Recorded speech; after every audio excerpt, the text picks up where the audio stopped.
Reinforcement learning has become a core design element in the training process of large language models. In particular, it is used to shape reasoning capabilities, where models learn to spend significant thinking time to solve complex problems step by step using long chains of thought.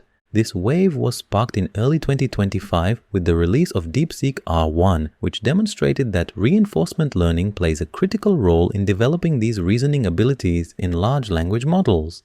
DeepSeek relied on an RL algorithm called GRPO, short for Group Relative Policy Optimization, which quickly became extremely popular. While GRPO has been very successful, it is primarily designed to work with a single reward signal, such as whether a model's response is correct. In practice, however, large language models should do more than simply generate a correct response. Users expect large language models to have behaviors that align with diverse human preferences across a variety of scenarios, such as answering in a specific format or following structured outputs. For this reason, it has become crucial to incorporate multiple rewards at the same time, such as correctness, format compliance, safety constraints, response length, and more.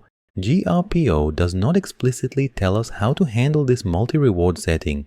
This is exactly the gap addressed by a recent NVIDIA paper titled GDPO, Group Reward-Decoupled Normalization Policy Optimization for Multi-Reward RL Optimization. The paper shows how to adapt GRPO to work reliably with multiple reward signals. We have a dedicated video where we cover GRPO in depth. In this video, we'll focus on what GDPO changes. We'll soon see what goes wrong when standard GRPO is applied to multiple rewards. But first, let's do a quick recap on GRPO so we have the right context. In GRPO, we start with a pre-trained large language model which we want to further optimize using reinforcement learning. In reinforcement learning, we refer to the large language model we train as the policy model. Given an input prompt, instead of generating a single response, GRPO samples multiple responses. We denote the number of outputs with capital G. Each response is then scored either by a reward model or using predefined rules.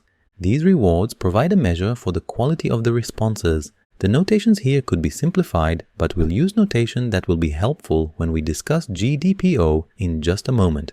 So, lowercase I represents the input prompt and the number next to I represents the sampled output. The subscript of 1 at the bottom means that this is the first reward signal, the only one we have at the moment. Given these multiple scored outputs for the same input, we want to update the model toward the best responses.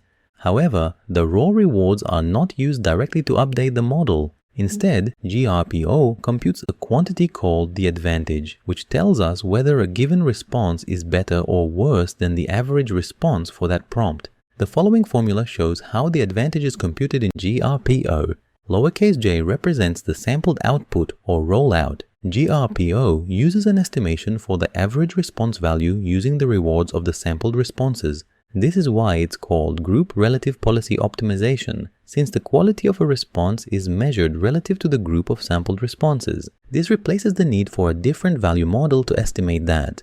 So far, this setup assumes a single reward signal. Now, what happens when we introduce multiple reward signals? Instead of assigning a single reward to each response, each output is now scored with multiple rewards. We denote the number of reward signals with lowercase n. A naive way to extend GRPO to multiple rewards is to sum all of the rewards for each response.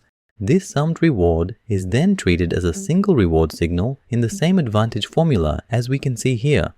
Let's now see why this naive approach turns out to be problematic. To illustrate the issue, let's consider a simple setting. First, we only sample 2 responses for each sample, meaning capital G is 2. Second, we only have 2 different rewards for each response, meaning lowercase n is set to 2. Finally, we assume the rewards are binary, so each reward value is either 0 or 1. As a result, the total reward for each response can be 0, 1, or 2, since it is the sum of 2 binary rewards. Now let's look at the following figure from the paper, which shows all possible reward combinations for this setting. Each tuple represents one prompt with 2 responses. The left value is the total reward for the first response, and the right value is the total reward for the second response. If we compute the GRPO advantage for each of these tuples, we get only 2 distinct advantage signals shown in the middle.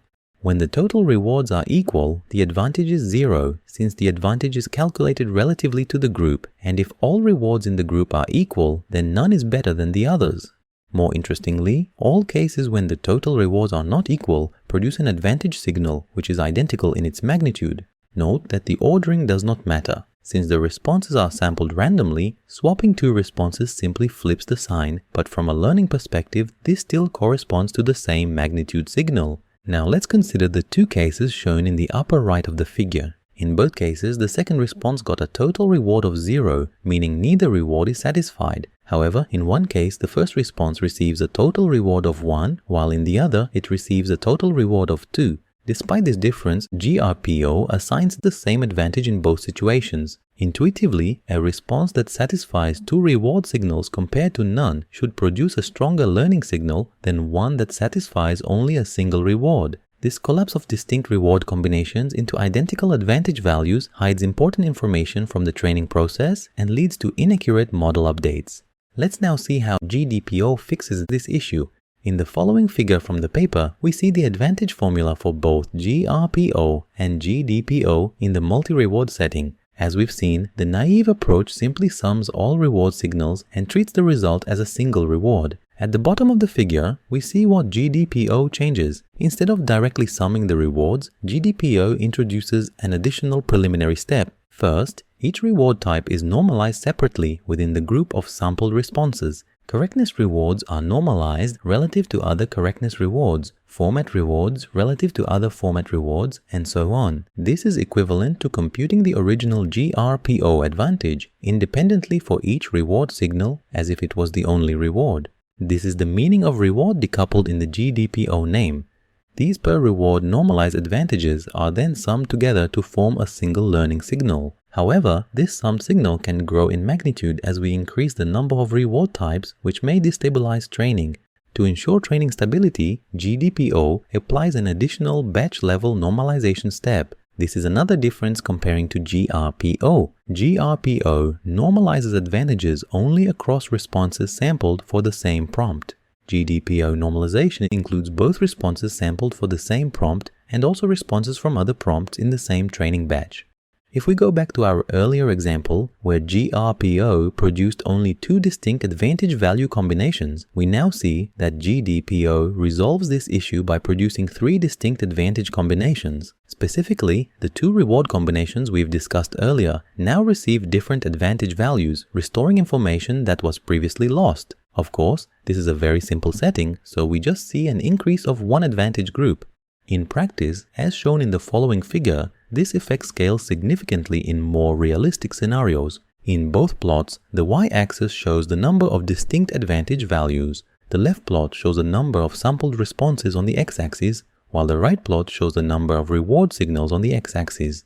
In both cases, the green curve shows that GDPO produces significantly more advantage combinations comparing to GRPO, indicating that GDPO preserves far more information in the learning signal.